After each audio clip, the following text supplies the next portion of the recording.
everyone, it's Nata from Pocket. Now we are back at the Samsung booth because we wanted to compare the Samsung Galaxy Note 10.1 2014 with the Apple iPad. I know it's comparing apples to Samsungs in this case, but let's take a look anyways.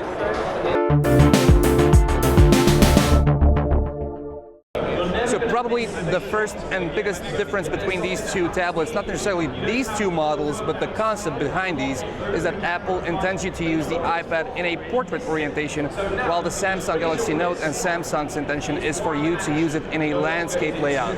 Aside from that, comparing these two, both screens are super high resolution screens. We know about the Retina display on the iPad, but the Samsung Galaxy Note 10.1 2014 has a whopping 2560 by 1600 resolution, which is WQXGA resolution. Aside from that, the third biggest difference is the addition of the S Pen, which is the new S Pen. Of course, on the iPad, you won't find anything similar. Of course, there are third-party applications which allow you to draw with your fingers, but that's not the real deal. Apple has been renowned for having awesome build quality, awesome materials. Of course, the iPad, the full-fledged iPad, is chunky, is big, is heavy. But so is the Note. At least in its dimensions, it's much lighter than the iPad. And instead of using an aluminum background, just like the iPad, it has the new background, which is this faux leather, just like on the Samsung Galaxy Note 3. It, of course, comes in black and white. In terms of materials, of course, this is all glass. The button is plasticky, and we have a faux aluminum trim across the edges, while the iPad is full of glass, and of course the home button, which is present on both devices. They don't want to get rid of those. Now, talking about the software, this is a tricky one. Even though iOS 7 will come out, the basic principles of iOS will still remain the same.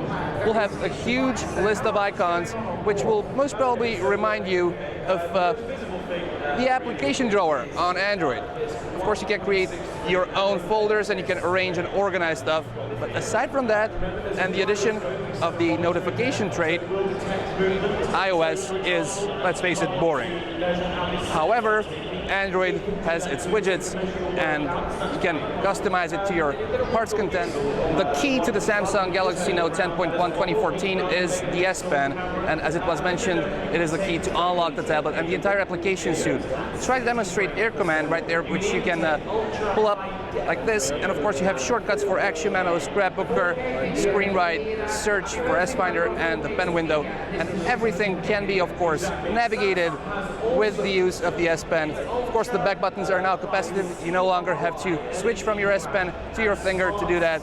So it's a great implementation of applications which are tailored, and they are inviting you to use the S Pen.